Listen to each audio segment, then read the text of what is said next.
आज आणि उद्या नाही, कालच हे करायला पाहिजे होतं. त्याच्यामुळे माननीय मुख्यमंत्र्यांना मला खूप विनम्रपणे विचारायचं आहे की जर 2023 मध्ये आम्ही बिल पास केलंय तर आपण आता 2026 मध्ये आहोत.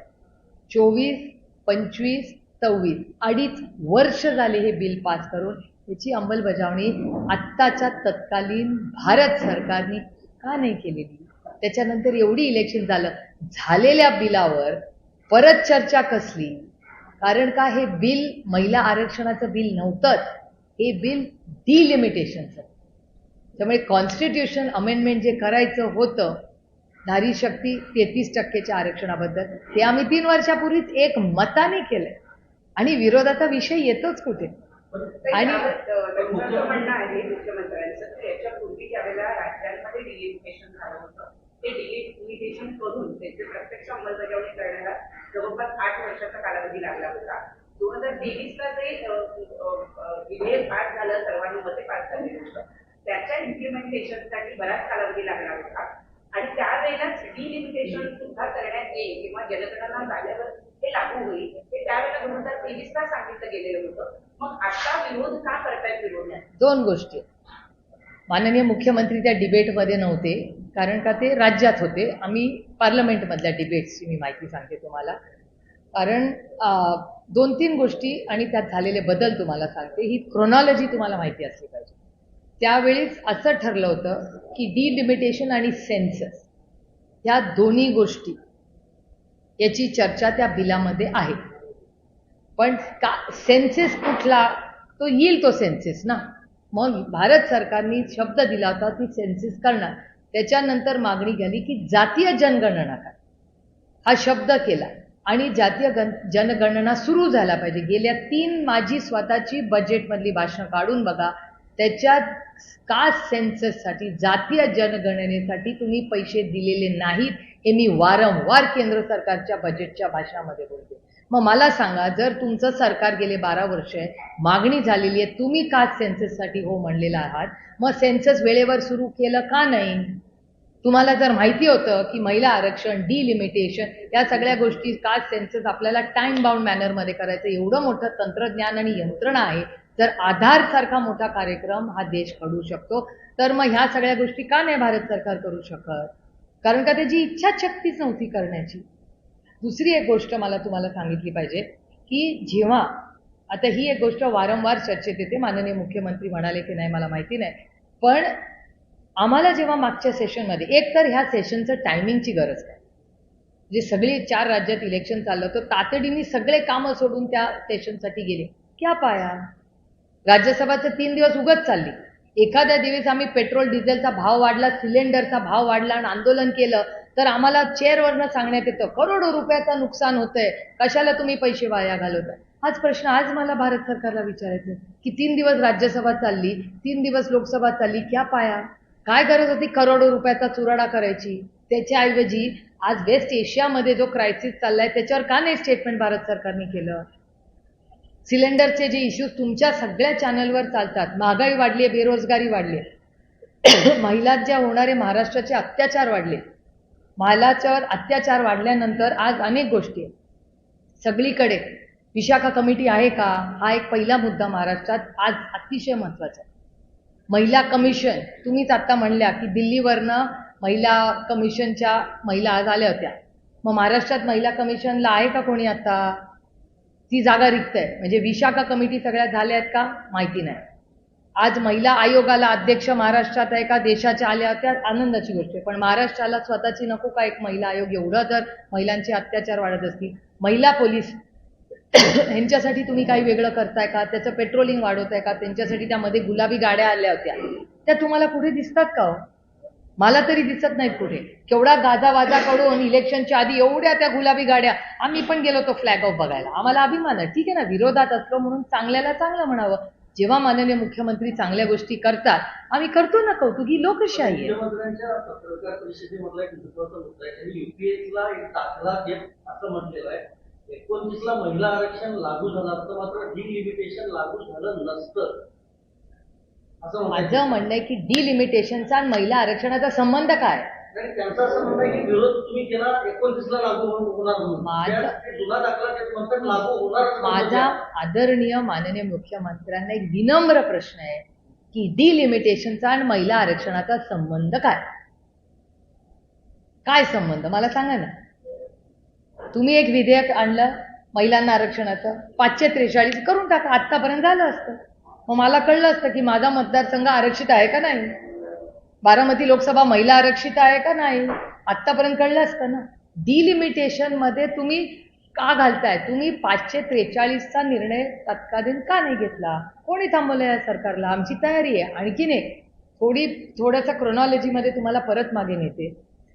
आम्हाला जेव्हा बोलवण्यात आलं तेव्हा आम्हाला सांगण्यात आलं की 50% सीट्स आम्ही प्रत्येक राज्यात वाढवणार. मग त्याचं काय झालं? ते बिलात का नाही आलं?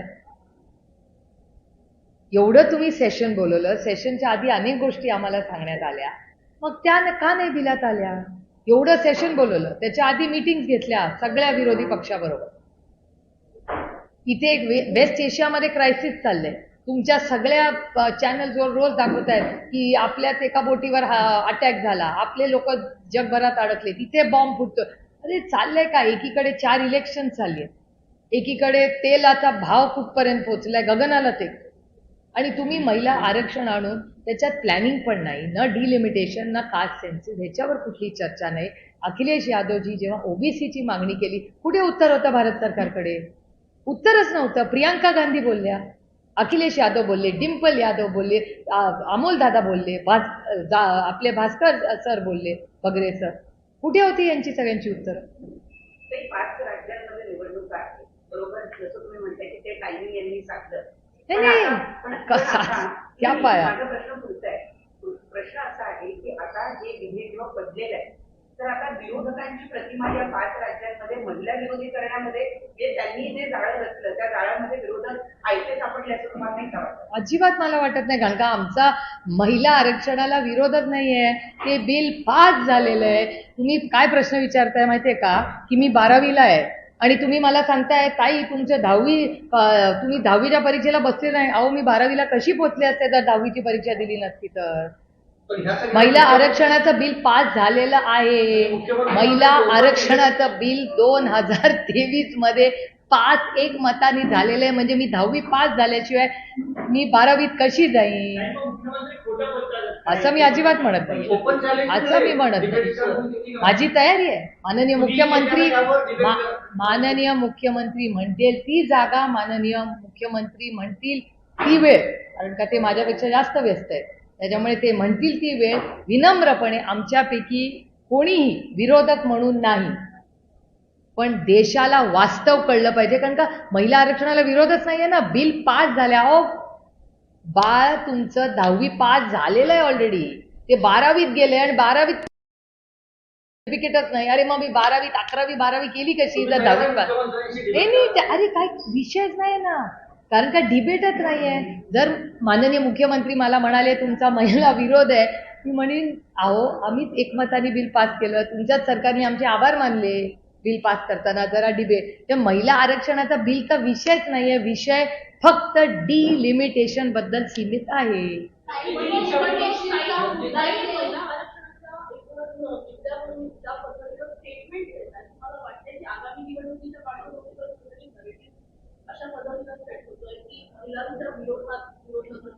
कशी महिला विरोधात सांगा ना मला.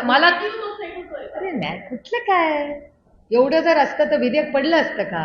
एवढी तयारी का नाही केली मग सरकारने? त्यांच्या अलायन्सला विचारा ना, मला कशाला? ऑन रेकॉर्ड नका विचारू, ऑफ रेकॉर्ड विचार. ऑन रेकॉर्ड बोललं ते एजन्सीज एकदम ऍक्टिव्ह होते. आंदोलन, जनआंदोलन उभारा, सगळ्या महिलांमध्ये या संदर्भात जनजागृती करणार आहे की कशा पद्धतीने मला मनापासून आनंद आहे. जर भारतीय जनता पक्ष एक जन आंदोलन उभं करणार असेल तर चांगली गोष्ट आहे. ह्याचा अर्थ लोकशाहीमध्ये टिकते अजून थोडे दिवस. जन आंदोलन उभं करणार असतील तर त्यांनी करावं, गैर काय त्याच्यात? मग म्हणजे एका सत्तेमधल्या पक्षाला विरोधकांच्या विरोधात जन आंदोलन उभं करावं लागतंय, आणि कशावर? म्हणजे जो विषयच नाहीये त्याला जर विषय करायचा असेल तर गुड लक टू देम. महाराष्ट्राचे पहिलं मुख्यमंत्री पत्र दिलं आणि एक प्रसिद्धी पत्र केलं, त्याच्यामधून सगळ्या पदाधिकारी विरोधकांना एक महत्वाचा विषय आणून पाडला. त्याच्यामध्ये सविस्तर हो, ही लोकशाही आहे. प्रत्येकाला काय पण बोलायचा अधिकार आहे. आपण त्या गोष्टीला वास्तवतेपासून दूर असेल तर काय करू शकतो माणूस. म्हणजे मला अजूनही विश्वास बसत नाहीये की जे विधेयक पास झालंय ते मूल 10वी पास झालेलं आहे ऑलरेडी. तुम्ही परत कुठे त्या 10वीच्या परीक्षेला बसवताय. जे पास झाले ते झाले ना. काही डिलिमिटेशनचा जो मुद्दा आहे तेव्हा तुमचं सरकार होतं महाविकास आघाडीचं, तेव्हा महापालिकेच्या प्रभाग रचनेचा देखील विषय आला होता. तेव्हा भाजपने विरोध केला होता. तुमचं म्हणणं हेच होतं की सेन्ससच्या आधारे म्हणजे आता पॉप्युलेशन तर वाढलं आहे तर प्रभाग रचना देखील वाढल्या गेल्या पाहिजे होता, मात्र त्याला भाजपने विरोध केला होता. त्याचे विरोधक होते. आम्हाला भारतीय जनता पक्षाच्या दुटप्पीपणाची सवय झालेली आहे. मी पार्लमेंटमध्ये रोज बघते ते. तर मला काही नवीन वाटत नाही. एक दुसरा, तुम्ही हा पुण्याचा विषय काढलाच आहे म्हणून एक सांगते. मला एक सांगा, डिलिमिटेशन बद्दल राष्ट्रवादी काँग्रेस पक्ष अजित पवार गट यांनी पुण्यामध्ये तुमच्याच चॅनलवर दाखवलेली बातमी आहे की किती विरोध केला होता. दत्ता धनकवडेचं उदाहरण मी तुम्हाला नाव घेऊन देते. दत्ता धनकवडेंच्या वॉर्डमध्ये दत्ता धनकवडेंनी तुमच्या चॅनलवर किती विरोध केला होता डिलिमिटेशनला. पुण्यामध्ये सगळ्यांचं म्हणणं होतं की पाहिजे तसे वॉर्ड ह्यांनी पाहिजे तसे फोडले, त्याला काही नियम कायदा लागू झालेला नाही. सगळे कोर्टात गेले, कुणाला न्याय मिळाला. आणि ही फक्त पुणे म्युनिसिपल कॉर्पोरेशनचं एक उदाहरण मी तुम्हाला देते. अशी राज्यात देशात उदाहरणं आहेत. आणि जर सगळेच लोक विरोधात आहेत, आम्ही चर्चेला बसायला तयार होतो. आजही आमचं म्हणणं आहे, आज सेशन बोलवा, आम्ही सगळे कामं सोडून जातो दिल्लीला. 543 मध्ये करून टाका ना अंमलबजावणी. प्रॉब्लेम काय. सभागृहात विरोध झाला. मात्र म्हणावं तसं जसं दक्षिणेकडच्या राज्यांनी विरोध केला किंवा स्टॅलिन यांच्यासारख्या नेत्यांनी, तसं महाराष्ट्रामध्ये प्रामुख्यानं तसा विरोध घेतला नाही. सभागृहात झाला. नाही त्यांच्याकडे अहो पण त्यांच्याकडे इलेक्शन चालू आहे. माहोलच वेगळा आहे आपलं. आणि आम्हाला माहिती होतं ना डिलिमिटेशन पासच होणार नाही. आणि महिलांचं बिल आम्ही पास केलंय ना. ते झालं, पण महाराष्ट्रातले प्रादेशिक हो, पक्ष पण रस्त्यावर उतरलेच नाही. काही गरजच नव्हती. Delimitation. काही डिलिमिटेशनला गरज नव्हती, कारण का आम्हाला माहिती होतं आम्ही बिल पाडणार आहे. आम्हाला गॅरंटी होती त्याची. तुमच्या सगळ्या दिल्लीच्या पत्रकारांना विचारा, मी किती दिवस त्यांना सांगते बिल पास होणार नाही. विचारा सगळ्यांना. कारण का नंबर्स जुळूनच येत नव्हते. मी 24 तास आधी महाराष्ट्रातल्या सगळ्या महत्वाच्या पत्रकारांना सांगितलं होतं की आजपासून 24 तासांनी बघा हे बिल पास होत नाही. आणि त्याला अनेक कारण आहेत. आणि भारतीय जनता पक्षातल्याही वरिष्ठ नेत्यांना ती सगळी माहिती आहे. मला काय त्या तुतू मेहमेत पडायचं नाही आता, कारण का विषय माझ्यासाठी खूप महत्वाचा आहे.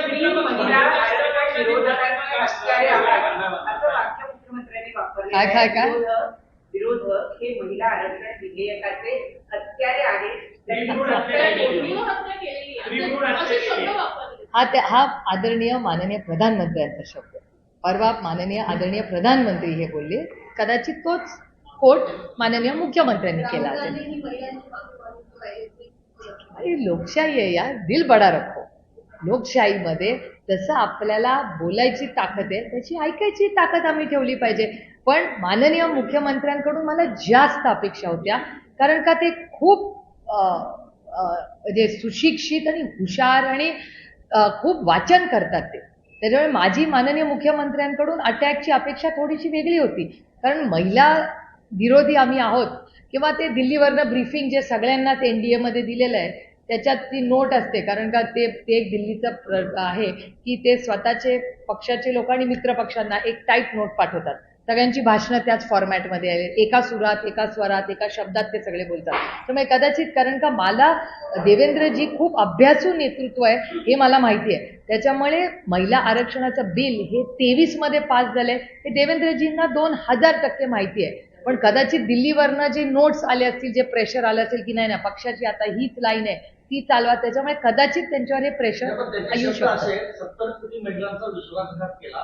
जो उत्सव तुम्ही साजरा केला तो महात्मा फुलेंच्या विचारांना तिलांजली देणारा होता, असं वाक्य कोणीतरी होतं. ड्राफ्ट ठीक आहे ना. ते बघा, लोकशाही आहे, आमच्यासाठी लोकशाही, त्याच्यामुळे त्यांचा बोलायचा अधिकार आहे. ते आणखीन एक गोष्ट जी माझ्या फोनवर आली, त्याच्यात ते असं म्हणाले की सगळी महत्वाची पदं ही काँग्रेस पक्षाने कधीच दिलेली नाही महिलांना, असा एक आरोप झाला असं मला वाटतं प्रेसमध्ये. नाही नाही, मी एक लिस्ट तुम्हाला वाचून दाखवते ना. या देशाची पहिली प्रधानमंत्री, prime minister of India, Indira Gandhi महिला. पहिली president of India Mrs Pratibha Patil, Indian National Congress. परत सांगते, prime minister of India first Indira Gandhi, Indian National Congress. President of India first प्रतिभाताई Patil, Indian National Congress. Lok Sabha speaker पहिली Mrs Meera Kumar, Indian National Congress. पहिली महिला मुख्यमंत्री, Indian National Congress, Sucheta Kripalani. पहिली गव्हर्नर महिला Sarojini Naidu, Indian National Congress. त्याच्यानंतर senior Congress first president of UN general assembly, Indian National Congress, Vijaya Lakshmi Pandit. Prominent role in quit India movement, Aruna Asaf Ali, महिला. थांबा, त्याच्यात अजून एक माहिती देते. First women's president, Indian National Congress, Annie Besant. First Indian woman president, Sarojini Naidu. First woman president after Indian independence, महिला, Indira Gandhi, Indian National Congress. Longest serving महिला president एका पक्षाची, Indian National Congress, Sonia Gandhi. अजून महिलांची नावं पाहिजे. ही सगळे निर्णय प्रक्रियेत डिसिजन मेकिंग, काँग्रेस पार्टी अध्यक्ष, president of India, prime minister of India, speaker of India, मंत्र्या, गव्हर्नर, अजून काय पाहिजे, चीफ मिनिस्टर, UN असेंब्ली. ह्याच्यापेक्षा ह्या देशाच्या एका सशक्त लोकशाहीमध्ये निर्णय प्रक्रियेमध्ये कोण महत्वाचे निर्णय असतात, हेच तर नेतात ना निर्णय. यात सगळ्या महिला, कुठलं तेव्हा आरक्षणही नव्हतं, या ओपन कॅटेगरीमध्ये इंडियन नॅशनल काँग्रेसने या सगळ्या महिलांना मोठ्या जबाबदाऱ्या, पदं आणि यशस्वीपणे भारताची सेवा या सगळ्या महिलांनी केलेली आहे. मला अभिमान वाटतो तुम्हाला. आत्ता आपण युद्धात आहोत, जग युद्धात आहे. पाकिस्तानचे 2 तुकडे करायची ताकद ही इंडियन नॅशनल काँग्रेसच्या पहिल्या महिला प्रधानमंत्री इंदिरा गांधींनी करून दाखवली. बांगलादेश हा इंदिराजींनीच केला. ही ती महिलांची ताकद आहे. पहिली प्रेसिडेंट ऑफ इंडिया म्हणून देशामध्ये नाही जगामध्ये प्रतिभाताई पाटील महाराष्ट्राची लेक म्हणून तो अभिमान आपल्याला असला पाहिजे. या सगळ्या गोष्टी कदाचित भारतीय जनता पक्षाला सिलेक्टिव्ह ॲम्नेशिया झाला असेल, असं होऊ शकतं. त्याच्यात काही गैर नाही, हे राजनीती आहे. एवढ्या सगळ्या गोष्टी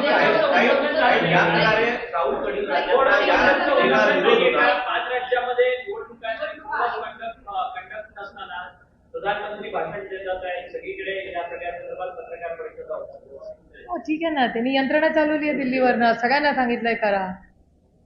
ठीक आहे ना, what is wrong with it. लोकशाहीमध्ये थोडंसं आंदोलन वगैरे. आणि मला आनंद एका गोष्टीचा वाटतोय. आणखीन एक माननीय मुख्यमंत्री म्हणले, ते म्हणजे माझ्या फोनवरचं मी सांगते, जे काय पार्ट्समध्ये मला, मी पूर्ण नाही त्यांचं बघितलं, पण 2-4 महत्त्वाचे मुद्दे जे ऐकलेले, हे तर हे महिला प्रक्रिये, मी त्याला डिटेल त्याचं उत्तर तुम्हाला दिलेलं आहे आणि फॅक्च्युअल. माननीय मुख्यमंत्री असं म्हणाले की पक्षामध्ये 33%, आता जर एवढंच भारतीय जनता पक्षाला महिलांचा न्याय द्यायचा आहे तर 50% सीट त्यांनी भारतीय जनता पक्षाला पुढच्या लोकसभेत 50% द्या, 33 कशाला, 50% सीट द्यावा. त्याच्यावर माननीय मुख्यमंत्री असं म्हणाले की असं करणं शक्य नाही आहे, कारण तृणमूल काँग्रेस करू शकते, ममता बॅनर्जी करू शकतात, तर भारतीय जनता पक्ष पण करू शकते ना. कळला हा विषय, कळला ना तुम्हाला. 33% आरक्षण आम्हाला उगाच नाही म्हणण्यापेक्षा पार्टी, विदिन पार्टी द्या तुम्ही. एवढं त्यांचं आंदोलन वगैरे करायचं आहे, तर त्याच्यावर माननीय मुख्यमंत्री असं त्यांच्या प्रेस कॉन्फरन्स म्हणले की विरोधात दुसरं कोणी असेल तर काय फरक पडतो, एकदा आपण एक मोठा सोशल चेंज करायचा निर्णय, जो होगा सो होगा, सत्ता गेली तरी चालेल, पण आम्ही आमच्या भारतातल्या महिलांना संधी देणार, कम व्हॉट मे. काय हरकत आहे ती लाईन घ्यायला, सगळ्याच पक्षांनी घ्यावी, माझं काय म्हणणं नाही.